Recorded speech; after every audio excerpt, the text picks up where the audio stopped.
బాధ్యత గల పోలీసు వాడు ఏం చేయాలంటే హెల్మెట్ లేకపోతే అక్కడ కూర్చొని 1000 రూపాయలు ఫైన్ వేసే బదులు 350 రూపాయలు హెల్మెట్ కొనిచ్చి వాళ్ళకి రసీదు తీసుకొని పైసలు ఇచ్చి హెల్మెట్ కొనిచ్చి పంపించాలి. దానివల్ల నువ్వు ఒక ప్రాణం కాపాడిన అవుతావు.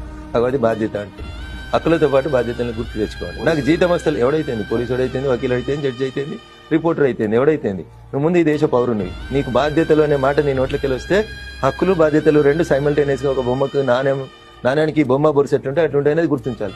ఎంతసేపు నాకు హక్కులు ఉన్నాయని లొల్లి పెట్టే వాళ్ళకి బాధ్యతలు లేవా? ఆ బాధ్యతలు నేను గుర్తు చేస్తా ఉన్నా.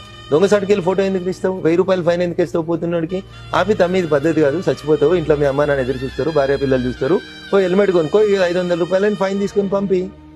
లైసెన్స్ లేదు ఆపు, ఆర్టీఓకి ఫోన్ చేయి, ఈ బండిని ఆర్టీఓ ఆఫీస్ పంపి, ఓ హోమ్ గార్డ్ వెనకాల కూర్చోబెట్టి పంపించేసి లైసెన్స్ ఇప్పి.